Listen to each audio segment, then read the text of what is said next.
लेकिन मजदूर के रूप में काम उस राज्य की सीमाओं में मिलना चाहिए। एक मजदूर के रूप में काम उसको उसके जिला और प्रखंड की सीमाओं में मिलना चाहिए, क्योंकि मजदूर क्या जीवन होता है यहाँ पे रहना। देखिए छोटा सा रूम में इतना इतना आदमी एक साथ रहते हैं। सरकार का देन है कि हम लोग बेंगलोर में हैं, और जब से हम लोग जयराम दादा का नाम सुने हैं तब से हम लोग तो बहुत खुश है कि 2024 में हम लोग सिमरिया विधानसभा में उनको जरूर लेके बैठना चाहिए। तो वहाँ पे आप रोजगार करने का मजबूरी है, घर में कोई कमाने वाला नहीं है, इसलिए आ गया बाहर में है। और बेंगलोर में जिस तरह से झारखंड से यहाँ लोग काम करने के आते हैं, यानी कि प्रवासी मजदूर का जो दर्द है उसको सुनने के लिए आज टाइगर जयराम महतो आए हैं। जी हाँ, ये एक ऐसा जगह है जहाँ पे तमाम जो लोग हैं ये प्रवासी मजदूर के तौर पर यहाँ रहते हैं और तमाम जगह पर काम करते हैं। हमारे बीच बहुत सारे प्रवासी मजदूर जो झारखंड के अलग अलग ज़िले से आए हुए हैं। सभी से हम जानने की कोशिश करें कितना दुख और तकलीफ़ के साथ यहाँ पर जी रहे हैं, और साथ ही में कितने लोग ऐसे हैं जो साल भर घर नहीं जाते हैं और यहाँ पे आकर यहाँ रहते हैं। यहाँ पे एक छोटे से कमरे हैं, उसी में से लगभग सबको यहीं पे एडजस्ट हो जाता है। सबसे पहले हम जानने की कोशिश करेंगे, ये जो एक कमरा देख रहे हैं ये छोटा सा है, पर इसी में 8-10 आदमी घुस जाते हैं और इसी में रह जाते हैं।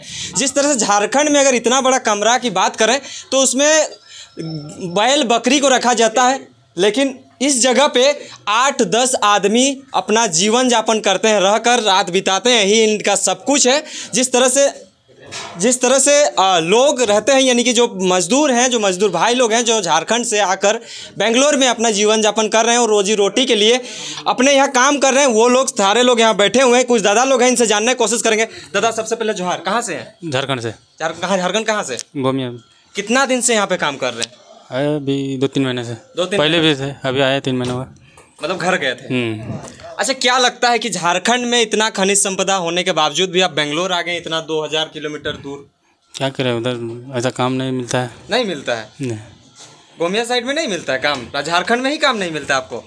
नहीं मिला, इसके लिए तो इधर आना पड़ा। अच्छा, मतलब नहीं मिला तब जाके यहाँ प्लान करना पड़ा ना। और भी दादा लोग हैं, कहाँ से हैं दादा? गोमिया से, नरकंडी गाँव है। अच्छा, आपका भी मतलब उधर रोजगार नहीं मिला तब जाके यहाँ पे आए हैं? जी, पहले बार आए हैं मजदूरी से। अच्छा, तो घर में गरीबी इसलिए आए हैं, कमाने वाला घर में कोई नहीं, सब बूढ़ा है। अच्छा, तो गरीबी है, गरीबी होने के बाद जिस तरह से झारखंड से होकर इतना दूर आना पड़ा, तो घर में और कौन कौन है यहाँ पे कमाने वाले?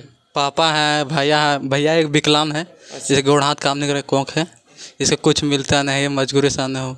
अच्छा, बताइए ना, जिस तरह से अभी आप झारखंड से बेंगलोर आए इतना दूर, तो आने के बाद कितना मजदूरी मिलता है आपको? मिलता है 10,000, खा पी के 10,000 जी। तो इसमें आपका घर का भी अगर कंडीशन सही नहीं है तो उसको भी चलाना, अपना रोजी रोटी है, पोशाक वगैरह, कपड़ा लोता है, त्यौहार है, घर में तो भेजवाना पड़ता है। जी, भेजवाना होता है। मैनेज हो जाता है? नहीं होता, क्या यही तरह रहते हैं, मजबूरी है ना जी। अच्छा, क्या कहिएगा, झारखंड से तो बहुत लोग आ रहे हैं आप लोग, तो ये पलायन का दर्द आपके क्षेत्र में ही नहीं तो पूरे झारखंड में ऐसा देखने को मिल रहा है, तो क्या आप अगर यही रोजगार अपने झारखंड में मिलेगा तो वहाँ रहना पसंद करेंगे? जी, बहुत पसंद करेंगे, बहुत अच्छे की बात है, ऐसा काम मिलेगा झारखंड में। तो आपका एज कितना हो रहा है? यही 19 साल। 19 साल की उम्र, जिस टाइम पे आपको पेन कॉपी लेके बैठना चाहिए तो वहाँ पे आप रोजगार करने आए? मजबूरी है, घर में कोई कमाने वाला नहीं है, इसलिए आ गया बाहर। पापा सक्षम नहीं है कमाने के लिए?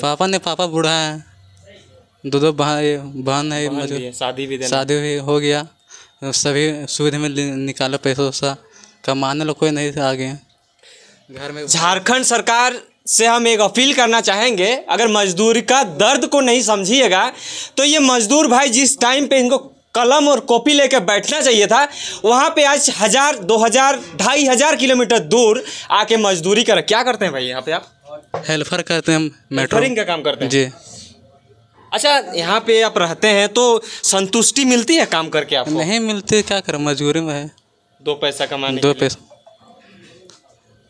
जिस टाइम पे सरकार जब आती है सत्ते यानी कि इलेक्शन जब आता है तो उस टाइम बड़े बड़े वादे करती हैं कि हम मैनिफेस्टो में झारखंडियों को रोजगार देंगे। अगर झारखंडियों को रोजगार दे रहे हैं तो ये बच्चा 19 साल का बच्चा यहाँ क्या कर रहा है? सवाल सरकार से है, सवाल उन लोगों से है जो ऐसे बच्चों को इस तरह के लाचार व्यवस्था में छोड़ देते हैं कि इन्हें कमाने को लेकर 2500 किलोमीटर दूर आना पड़ता है।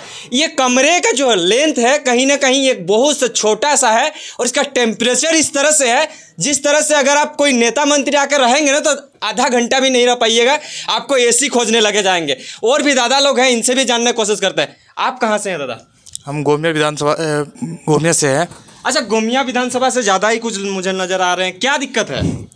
वहाँ हमारा झारखंड में वैसा व्यवस्था नहीं है जो हम लोग वहाँ काम करके खा सकेंगे। बहुत प्रॉब्लम होता है यहाँ पे रहना।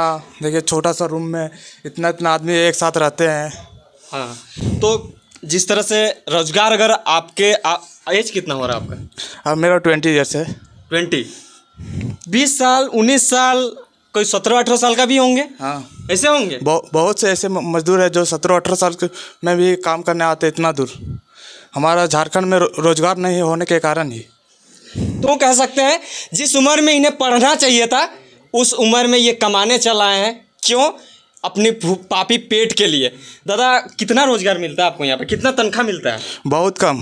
कितना मिलता है? हम लोग को यहाँ भी 350-400 रुपये में काम करना पड़ता है।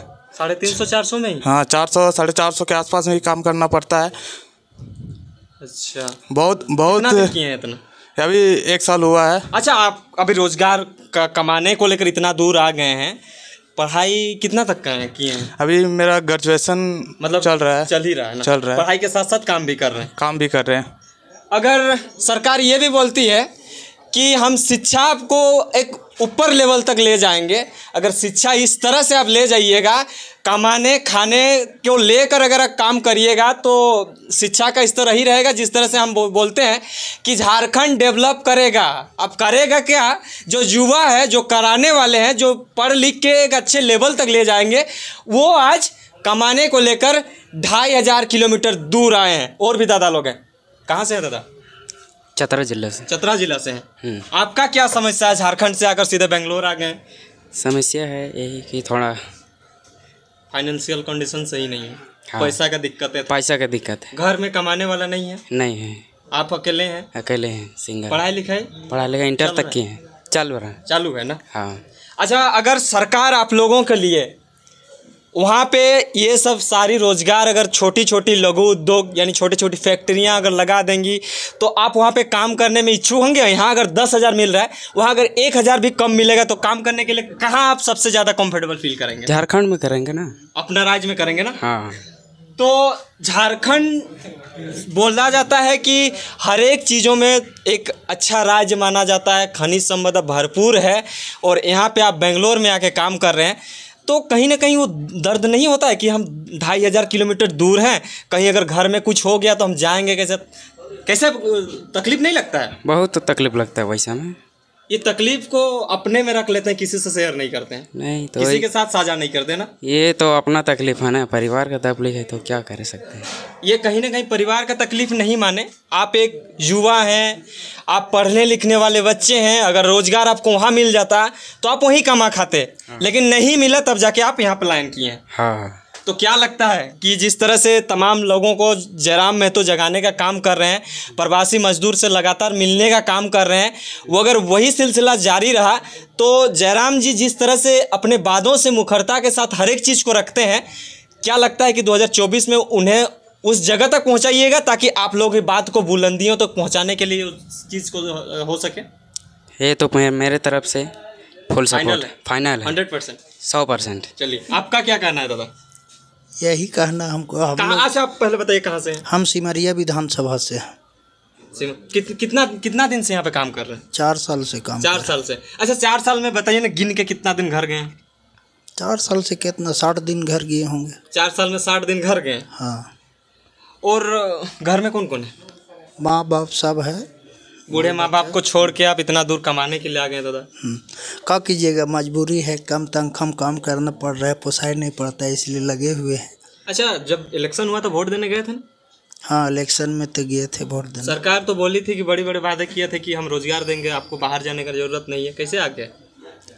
देखिए, अपना अधिकार को नहीं छोड़ना चाहिए। अपना जो मत है वो दिए। जैसे हम लोग जो मेरा कहने का मतलब है, वोट देते टाइम सरकार ने बोली थी कि आप लोग को हम बाहर जाने नहीं देंगे, जो भी प्रवासी मजदूर है सबको यहाँ लाएंगे और यहीं पे रोजगार देंगे। लेकिन आप तो बाहर हैं, तो क्या आपका वादा जो सरकार ने किया था वो पूरा किया? वो तो हेमंत सरकार का देन है कि हम लोग बेंगलोर में है, और जब से हम लोग जयराम दादा का नाम सुने हैं तब से हम लोग तो बहुत खुश है कि 2024 में हम लोग सिमरिया विधानसभा में उनको जरूर लाएंगे।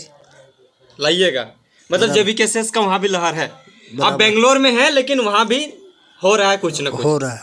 और भी दादा हम चीज़ों की जानकारी हम आपको दे रहे थे। और जिस तरह से ये जो कमरा है, ये कमरा इन लोग के लिए यही है, बेडरूम यही है, किचन सब कुछ यही है। और ये जो देख रहे हैं ये सोने का है, ये भी सोने का है। इसमें दो दो एडजस्ट होते हैं, एक एक कि दो दो, एक एक। और चारों साइड से इनको जो जितना बड़ा कमरा है उतने बड़े कमरे में खाली बेड ही नज़र आ रहा है। तो समझ सकते हैं कि अगर रहने के लिए जिस तरह से अपने घर दुरा को छोड़कर ये लोग आए हैं, घर दुरा को वो लोग छोड़ के आए हैं, तो कहीं ना कहीं ऐसा स्थिति तो नहीं होना चाहिए कि अगर झारखंड में होता तो ये स्थिति नहीं होता इन लोगों के साथ। तमाम चीज़ों की जानकारी के लिए हमारे साथ जयराम जी मौजूद हैं, इनसे भी जानने की कोशिश करेंगे। उससे जोहार, नमस्कार। जिस तरह से झारखंड से प्रवासी मजदूर जो भी आए हैं उनके साथ लगातार अब संवाद कर रहे हैं, मिल रहे हैं, जुट रहे हैं, अभी भी एक जगह पे आए हुए हैं। और ये कमरा देख के आपको क्या लग रहा है, सो बताइए सबसे पहले। देखिए, कहीं ना कहीं झारखंड, पहला बात कि मजदूर रहेंगे, काम उनको मिलेगा, लेकिन मजदूर के रूप में काम उस राज्य की सीमाओं में मिलना चाहिए। एक मजदूर के रूप में काम उसको उसके ज़िला और प्रखंड की सीमाओं में मिलना चाहिए। क्योंकि मजदूर क्या जीवन शैली क्या होता है, साइकिल में पेडल लगाता हुआ, ताकि वो साइकिल में पेडल लगाता हुआ कार्यस्थल तक पहुँचे और फिर पेडल लगाता हुआ वापस अपने घर तक पहुँचे। तो इसके लिए पूरे देश को सोचना चाहिए। क्योंकि भारत देश बड़ी, आज देश के प्रधानमंत्री बहुत उन्नति की बात करते हैं, महाशक्ति की बात करते हैं, लेकिन मुझे लगता है कि वे लोग चूँकि लग्जरी लाइफ को जीते हैं। और चूँकि सुनने में आया है कि उनका जो सब्जी खाते हैं वो शायद कोई मशरूम है विशेष VIP, वो शायद 4 लाख रुपया kg की कुछ आसपास है। और यह मजदूरों का जीवन, तो इसलिए मेरा मानना है कि